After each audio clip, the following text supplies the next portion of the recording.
तो सर जिस तरह हम देख रहे हैं देश में इलेक्शन का माहौल तो है ही चारों तरफ, लेकिन एक तरह से जो ईरान और अमेरिका के बीच में जो युद्ध चल रहा है और उसे लेकर एक नई अपडेट आई है कि 3,500 जो सैनिक हैं अमेरिका की तरफ से वो मिडल ईस्ट में छोड़े गए हैं ईरान को ध्यान में रखे।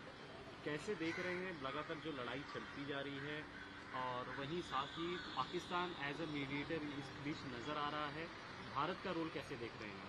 भारत का रोल कहाँ है?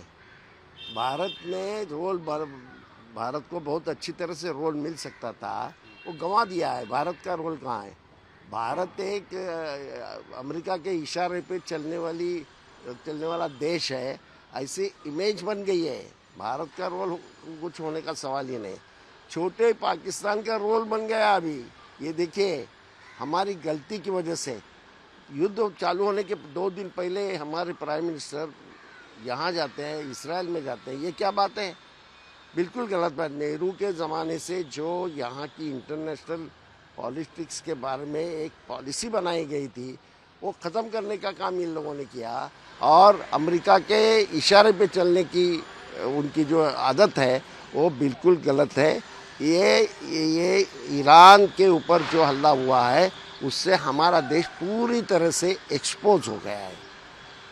क्या देख रहे हैं फिर आगे जिस तरह अभी भी हमारे देश ने कुछ न कुछ करना चाहिए, लेकिन हमारे फॉरेन मिनिस्टर जिस ढंग से पाकिस्तान के बारे में बोलते हैं, क्या ज़रूरत है? आप जो रोल नहीं कर सकते वो छोटे पाकिस्तान कर रहे हैं। पाकिस्तान की तारीफ करने की ज़रूरत नहीं, लेकिन अमेरिका ने उनको रोल दिया, आपको दिया नहीं। ये ध्यान में रखना चाहिए। आप कहाँ न कहाँ ये पूरे अंतर्राष्ट्रीय राजनीति में बहुत पीछे गए हैं और आगे जाके ये युद्ध अगर बढ़ेगा तो यहाँ इतनी दिक्कतें आएंगी, पूरे विश्व की इकोनॉमी को प्रॉब्लम आ जाएगा। हमारे इधर तो बड़े बड़े प्रॉब्लम खड़े होंगे। जो ईरान हमें गैस दे रहा था, जो ईरान हमारे साथ दोस्ती रखता था, जो ईरान उनकी संस्कृति हमारी संस्कृति में तालमेल था, वो सारा ख़त्म करने का काम कहाँ न कहाँ हमारे गवर्नमेंट ने किया है। वो बिल्कुल गलत बात है और उसमें राहुल जी जो बोलते हैं वो एक एक शब्द उनका बराबर है। साथ ही जो वैश्विक संकट चल रहा है, जो तनाव चल रहा है, एलपीजी हो या ऊर्जा को लेकर, उस पर प्रधानमंत्री ने ये कहा है कि हमारे पास रिजर्व है, किसी तरह की कोई अफवाह फैलाने की कोई बात नहीं है। अफवाह फैलाने का क्या जरूर सवाल है? आप जाइए कहाँ भी देखिए, लाइनें लगी हुई हैं। सुबह से लेकर रात को 11-11 बजे तक लोग लाइन में हैं। पेट्रोल पंप बंद है। अफवाह फैलाने की जरूरत नहीं। अफवाह आप भी फैलाते, जो हकीकत है, जो वास्तव है वो लोगों के सामने आता है, वो लोग बोलते हैं। कौन अफवाह फैलाता है? काय के लिए अफवाह फैलाने की ज़रूरत है? ज़रूरत ही नहीं है अफवाह फैलाने की। कोई अफवाह फैलाता नहीं। बिल्कुल गलत बात कर रहे हैं। साथ ही अब जो वेस्ट बंगाल का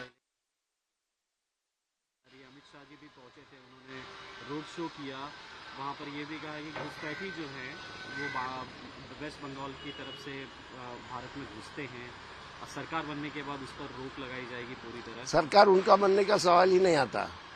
बांग्लादेश बंगाल के देश है, लोग हैं वो बिल्कुल ये है, होशियार लोग हैं, उनको मालूम है उनको आइडियोलॉजी क्या है क्या नहीं सब मालूम है। ये जो बकवास वहाँ जाके करते हैं उसका कुछ फ़ायदा नहीं होगा।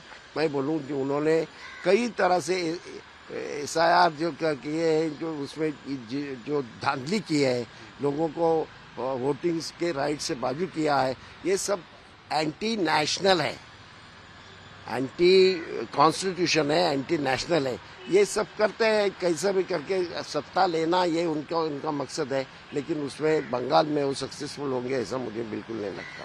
साथ ही अगर साउथ की बात की जाए तो कर्नाटक के जो CM हैं, उन्होंने जो हिंदी है उसको लेकर जो दर्जा है, जैसे टू लैंग्वेज जो पॉलिसी है उसमें उससे दूर रखा है। तो किस तरह देखते हैं? जैसे महाराष्ट्र में मराठी को लेकर जला ही लगभग चर्चा हो रही थी, हिंदी को लेकर, उसे कैसे देख रहे हैं? नहीं, हिंदी नेशनल लैंग्वेज है। हिंदी एक सब लोगों को जोड़ने वाली लैंग्वेज है, लेकिन कंपल्शन उसका बिल्कुल नहीं होना चाहिए।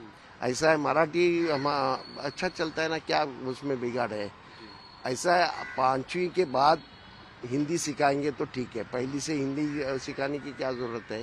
और मराठी लोगों को तो हिंदी सिखाने की कुछ खास की ज़रूरत नहीं, हम लोगों को टूटी फूटी हिंदी आती है।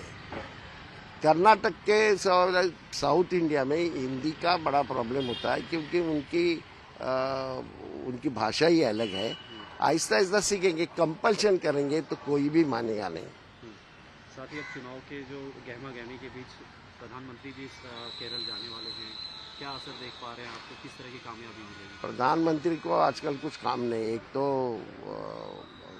जो इंटरनेशनल पॉलिटिक्स में ये जो अमेरिका के जो इशारा है, ट्रम्प जो बोलते हैं वो बोलने का काम करता है और यहाँ के यही काम करते हैं। हर दिन वो इलेक्शन के मूड में ही रहते हैं। वो प्राइम मिनिस्टर करके जो पॉलिसी बनाना चाहिए, क्या करना चाहिए, यहाँ के लोगों को राहत देना चाहिए। बेकारी बढ़ रही है, महंगाई बढ़ रही है, लोगों को एजुकेशन बच्चों को नहीं मिल रहा है, इसके बारे में सोच विचार करने के बजाय वो यही करते रहते हैं। लेकिन केरल में कुछ होगा नहीं उनका। केरल में उनको बीजेपी को कुछ आएगा नहीं। साउथ के लोग पढ़े लिखे हैं, उनको मालूम है सब, साउथ में कभी भी बीजेपी सक्सेसफुल नहीं होगी।